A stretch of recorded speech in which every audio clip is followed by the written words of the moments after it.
Welcome to RealRepublicanNews.com. I'm your host, Jason Mariner. If you're not absolutely terrified about what's going on in this country, I am. I'm absolutely horrified. I'm disgusted. I'm beside myself. I'm scared. I'm all of the above.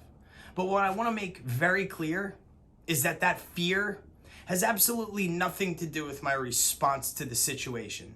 It has absolutely nothing to do with my resolve to fix it. It has absolutely nothing and will not hinder that when I say I'm not going away, I will not go away. So here I am. Here we are, the American people. I am of 100% certainty that many of the things that I say represent the beliefs of millions of Americans.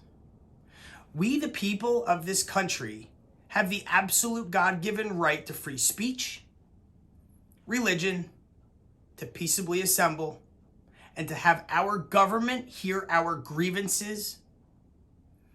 The Constitution words it a little differently, but you get the gist of things. We have the right to have our grievances redressed, meaning if we have a problem with something that's happened within our U.S. government, for example, say an election and its results, we get to petition the government and have our grievances heard. So we're starting that petition. It's coming. It's being worked on as we speak. But I grew up in a country where I was always taught that this was the land of the free, the home of the brave. Some very basic things. That you get to say what you want to say, you get to be who you want to be, and you get to do what you want to do as long as it's legal, right? That was what everybody was taught. I'm 35 years old. That's how it went when I went to school. We were taught about American history. We were taught about the American Revolution. We were taught about the Civil War. That's not happening anymore. Young people these days, a lot of them don't even know about World War II, let alone the Civil War, the American Revolution. Never mind the Constitution. That's certainly not being taught.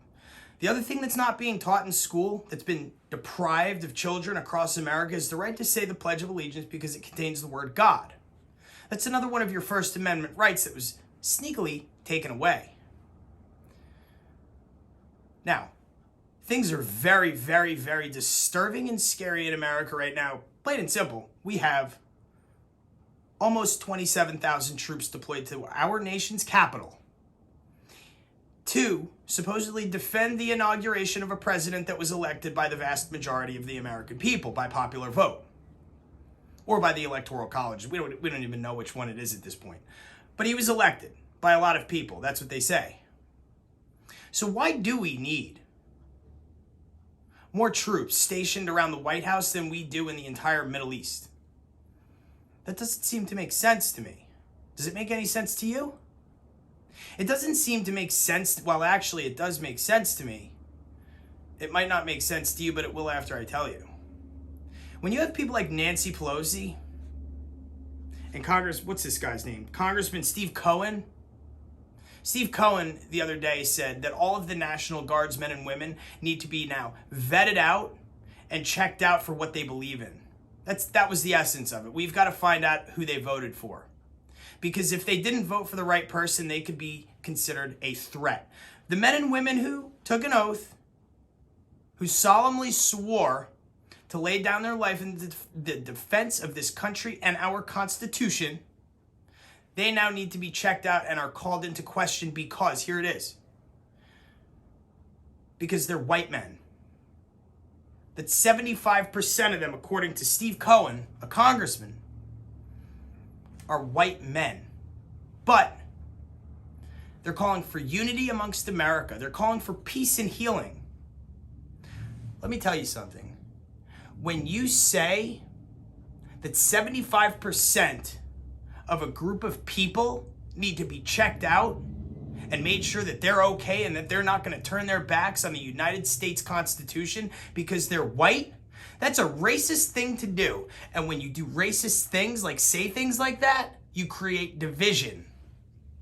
So you're not going to fool me into thinking that's what you actually want, because when I actually want something, I take actions to get it, not to prevent it from happening. Now, if you have two brain cells in your head, you know that when you say things like that, it is racist. And you know that racism creates division. And since you're in a position of power, since you're a congressman, you shouldn't be a complete idiot.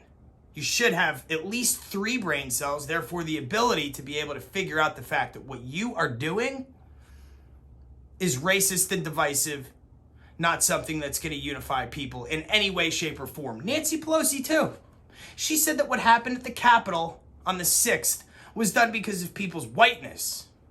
All of a sudden, there's this big attack on men and their whiteness in America. Well, I've got news for you, Nance. When you say things like what happened on the 6th was because of people's whiteness, that's a divisive and racist remark creating further division. And then you also say you want diversity. You want so much diversity that we ought to tear down President Trump's border wall. That's how much diversity you want. Well, here's what I think about that. I think, first of all, that border wall is going to come in very handy and useful very, very soon, because we've got a lot of people marching towards this country that we simply don't have room for, we don't have jobs for, we don't have the money to support, and we certainly don't have the resources amid a pandemic to medically support them. Let's get that straight right now. So that wall is going to come in useful. But through your calls for diversity, the second a second school of thought gains some momentum, like patriotism and conservatism, you want to silence us. Now, the way you did that was because you've aligned yourself with big tech tyrants and social media monsters. We are all now onto it. Last Sunday, when you wiped Parler off the face of the internet, Amazon, and the radical left I'm addressing here too, you showed your hand to America. You told us all that if you disagree with us, you need to be shut up and silenced. It goes against the whole idea of being liberal. Liberalism supports the idea that there can be 2 sets of beliefs and that people can coexist peacefully even though they don't believe in the same thing. Liberalism also is 110% against corporations that are so big that they wield so much power that they can take constitutional rights away from tens of millions of Americans. So check yourself out and learn what it means to be a liberal before you call yourself one. Because I'm here to tell you this, and I've said it before, the pendulum always swings in the other directions. Physics cannot be stopped. Every time you do something, something else happens. It's called cause and effect. Now, what's going on right now is our politicians like Nancy Pelosi and this Cohen guy, they're basically walking into a room that has a black man and a white man sitting in chairs. They're peacefully sitting there. Let's say they're in a waiting room of a doctor's office. Steve Cohen goes in there and whispers into my ear and he says, "Hey, Jason, that black guy over there doesn't like you." And then he whispers to the black guy. He says, "Hey, Dennis, Jason doesn't like you because you're black." And then he runs out of the room. And then Dennis and I are looking at each other like, let's fight. You don't like, what's wrong? You're racist? But Cohen's left the room. He's long gone. What he did was he came in, he pitted us against one another like pawns in a game or dogs in a dogfight. They're using the American people against one another to create division. They're doing it so their means can be met. They're doing it so they can stay the absolute elite of the elite. What they are doing is causing war within this country. They are literally making statements that will cause a population of people to go to war with one another. They are calling for a civil war. Our leaders are. But they're being sneaky about it. And they're fooling a lot of Americans into believing what's going on is what's really going on. Now, if I haven't debunked this whole they don't want unity thing, I don't know how I'm going to, because I just showed you exactly why the actions that they take are the exact opposite of actions you would take if you really wanted unity. What happened on the Capitol grounds on the 6th of January 2021 was a disgusting, horrible event in American history. It should never have happened. We've never said it was okay. We never will say it was okay. What we say is that what those people were criminals and that they should be put in jail. which they are, because they're now being associated and labeled as conservatives, which they're not. They represent nothing about the Republican Party. They represent nothing about the Constitution. They represent really nothing about patriotism. Now, we understand their concern and passion. We understand the grievance. But what they did was simply un-American, and the way they went about it was un-American. And we denounce it widely. There's no argument there. But I have yet to see a single lawmaker start to talk about the solution. It's up to we the people now to come up with the solution. The First Amendment says we have a right to have our grievances redressed. What that means is that when 75 million of us have a problem, let's say with an election and the results thereafter, we have the right to write up a petition, send it to the government, and have our voices be heard. That's what we're starting to do here. Part of that grievance, because one of the biggest interferers in this election, by the way, was the media and big tech and social media. One of those grievances is that big tech and social media has not been broken up and regulated. That should have happened decades ago, and our lawmakers and politicians have failed us miserably on that.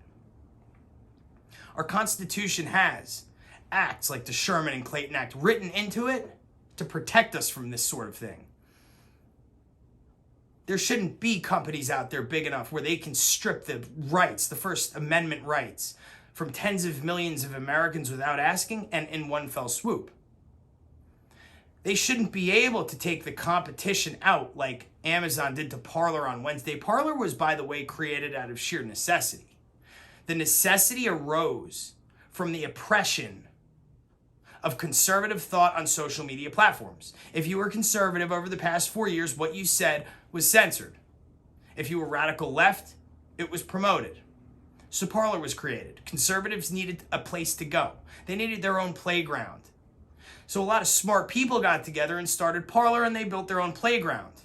They did what they were supposed to do. 99.9% of the people on Parler are nonviolent conservatives. They support the Constitution. They would die for it. They're real Republicans. They're real conservatives and constitutionalists. There's a very small percentage of the people on Parler that were radical, that had any support for what happened on the 6th. Yet, with a broad brush, everyone was deleted. Not only is that anti-American, it's unconstitutional and illegal. But we shouldn't have been put in that position in the first place because, again, our politicians and lawmakers should have nipped that one in the bud, which is why we are here forming a petition that we will have circulated amongst the American people. We will distribute that petition because I don't think there's anybody that can't get on board with the fact that to take away the voice of American people is okay on either side. We talked a little bit about physics earlier. Just think about it this way. If they can shut us up, they can shut you up. Well, the problem that they're going to have with me is that I won't be shut up like I've committed to you before. I'm going to see this through, and I'm going to be one of the people that affects change within this country to make sure that no one can have a constitutional right taken away by a private entity just because they say so, because they're such a powerful monopoly. We're going to also start to talk about this whole bad whiteness thing. Because to be racist against white men is just as bad as it is to be racist against black men. And you and I both know that if it was the other way around, it would be a big issue that everybody would be crying bloody murder about. Because it's divisive and it separates a country. And it kills American values. There's a lot of things going on in this country. But we have more troops surrounding our nation's capital than we did during the height of the Civil War. The Civil War was happening across the Potomac River, extremely close to the White House. And there weren't this many troops there. I never knew that until recently. And it scared me to find out that that was a fact. Because when the Civil War was happening, there were a lot of troops at the White House. There was a necessity for them because there was a war being fought. So again, I ask, what is really going on? Why have we not heard from the loudest voice on the face of this earth, President Trump? Why have we not heard anything out of the alleged President-elect Biden? Where is your guidance if you're going to be president? Why are you not putting a stop to this impeachment charade? Why are you not taking actions to bring this country together? Why are you allowing their actions to be taken to further divide it? If you're not asking why by now and you're not starting to read between the lines, they have turned you into a robot. Robots are fed information and they take it. Humans are given information and they're supposed to read between the lines and decide for themselves. Draw their own conclusions based on what they see. Humans are very good at deciphering fact from fiction. So start doing that and start paying attention. When they say we want unity, but it was because of whiteness, that's not a unifying statement. It's a racist and divisive statement. Doesn't do anybody any good except for them. Because it keeps them united, us divided, and them in power. We need to take it back.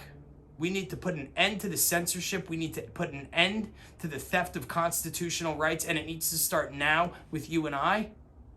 Be on the lookout. That petition is coming. We will have our grievances redressed as outlined in the First Amendment. And like I told you, I'm not going anywhere. Here I am. Here I sit. You're watching me. They can tamper with my pages and likes and do all that stuff. It's not going to work. I'm going to just keep showing up and showing up and showing up until something changes. And then when something does change, I think I'll stick around a while to make sure no one screws with that change. My name is Jason Mariner. I'm praying for this country. I'm praying for you. I'm praying for our families. I'm praying for the continuity of us adhering to the Constitution. Don't let your fear control you. Don't let your fear silence you, everyone. We need to come together as a country, remember what it means to be American, and not let anyone screw with our neighbors, regardless of what they believe. My name is Jason Mariner. I'm the host here at RealRepublicanNews.com, and I am here for you and your rights. Be well, everyone.